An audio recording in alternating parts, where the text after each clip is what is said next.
To advance excel. Advance excel में शुभ name क्या हुआ आपका? सुमित। सुमित का एक क्वेश्चन है कि जैसे मान अभी ये देखिए, ये जो एक्सेल में फंक्शन है can't, can't A, can't blank, can't if और कॉन्ट इप्स, तो मान लीजिए एस जुड़ गया। ये फंक्शन जो है वो लगभग मिलता जुलता है और एक छोटी सी एरर हो जाएगा एक कैरेक्टर को तो वो फॉर्मूला रन नहीं करेगा। तो सबसे पहले हम कॉन्ट बताएंगे, कॉन्ट ए बताएंगे, कॉन्ट ब्लैंक, कॉन्ट इफ और कॉन्ट इप्स एक बताएंगे, पूरा पकड़ लीजिएगा। तो सबसे पहले हम कॉन्ट बता देते हैं। तो सबसे पहले इस प्रकार से हम ओपन कर लिए, एक्सेल को ओपन कर लिए। चलिए इसमें हम कुछ भी ओपन कर लेते हैं सुमित, इसमें हम कुछ भी भर लेंगे, कुछ भी यहाँ पे भर लेते हैं। चलिए बीच में 2 नाम भी ऐड कर देते हैं, ठीक है, इस प्रकार से। तो सबसे पहले आपको हम बताएंगे कॉन्ट, एक बताएंगे उसी से मेरा हो जाएगा। तो इक्वल टू देंगे, कॉन्ट लिखेंगे।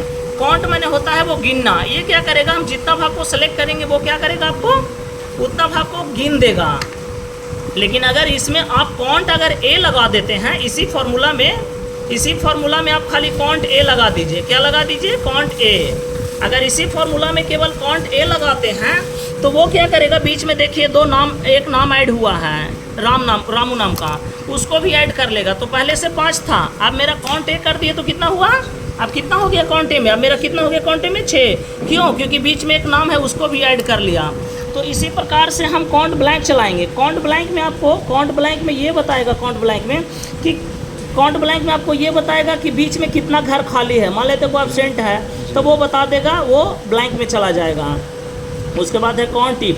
कॉन्ट इफ हम लोग चलाते हैं कब, मान लेते हैं प्रेजेंट एब्सेंट काउंट करना है तो इक्वल टू कॉन्ट इफ लिखते हैं और एरिया को सेलेक्ट कर लेंगे, एरिया को। अब कंडीशन डाल देंगे P तो प्रेजेंट काउंट करेगा, कंडीशन डालेंगे H तो हाफ काउंट करेगा। अब हम एक बात करेंगे कॉन्ट इप्स पे। कॉन्ट इप्स जो है वो थोड़ा सा घुमाएगा, आपको टेढ़ा है। ये कॉन्ट इप्स हम आपको बताएंगे। कॉन्ट इप्स में क्या करना है, कॉन्ट इप्स में क्या करना है कि सबसे पहले ये डेटा को हम बना लेंगे और मेरे पास में बना हुआ उसको ओपन करेंगे या ये डेटा को हम बना लेंगे। ये डेटा बनाने के बाद हम क्या करेंगे, डेटा को बनाने के बाद क्या करेंगे, इसको छापिए। डेटा को बनाने के बाद क्या करेंगे, ये देखिए सबसे पहले हम ये देखेंगे कि इक्वल टू कॉन्ट इप्स लिखेंगे, स्पेलिंग सही लिखेगा, इक्वल टू कॉन्ट इप्स। अब ये हमको क्या करना है, कॉन्ट इप्स लिख दिए। मान लेते हैं हमको यहाँ पे कॉन्ट इप्स में निकालना है कि 60 से बड़ा या बराबर कितना बॉयज हैं, यहाँ बराबर दे दीजिएगा, कितने बॉयज हैं। तो इक्वल टू कॉन्ट इप्स लिखिएगा और ये पूरे भाग को सेलेक्ट कर लीजिएगा, ये पूरे भाग को सेलेक्ट कर लीजिएगा। ये देखिए ये पूरे भाग को सेलेक्ट कर लीजिएगा, हमने भी सिलेक्ट कर लिया F2 से F13 कॉमा। उसके बाद हमको बॉयज का रिपोर्ट चाहिए तो ऊपर से पहला बॉयज 1 2 यानी F2 से शुरू है बॉयज, तो यहाँ पे F2 दे देंगे, कॉमा। उसके बाद बॉयज का नाम के अनुसार ये मार्क्स उसका आया है, तो हमको पहला बॉयज जो है वो F2 में है और ये देखना चाहते हैं कि टोटल बॉयज में 60 से बड़ा और बराबर कितने बच्चे हैं। तो फिर हम क्या करेंगे, इसको सेलेक्ट करेंगे, यानी H2 से लेके यहाँ तक सेलेक्ट करेंगे। फिर हम सेलेक्ट कर लिए H2 से H13 तक सेलेक्ट कर लिए, कंडीशन डाल दिए 60 से बड़ा और बराबर। अगर यहाँ बराबर लगा दिएगा तो 60 से बड़ा और बराबर, नहीं तो 60 से बड़ा, नहीं तो 60 से कम, जो यहाँ कंडीशन डालिएगा। अगर यहाँ इक्वल टू ऐड कर देंगे तो 60 से बड़ा और बराबर का लाएगा। ऑटोमेटिक यहाँ पे बता दिया कि 60 से बड़ा और बराबर आपके कितने बच्चे हैं, 6। बॉयज में, गर्ल में क्या चेंज हो जाएगा, मान लेते हैं हमको गर्ल का निकालना है तो गर्ल देखिए कहाँ से स्टार्ट है, 1 2 3, यानी गर्ल खाली F3 से स्टार्ट है।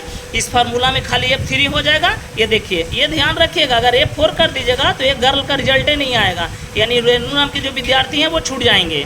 तो अगर यहाँ गर्ल F3 से स्टार्ट है तो बीच में कंडीशन F2 ना होगा, यहाँ F3। क्यों, क्योंकि गर्ल जो स्टार्ट है वो F3 से है, F2 से तो बॉयज स्टार्ट है 1 2, तो F2 से बॉयज हुआ और गर्ल के लिए F3 से स्टार्ट है।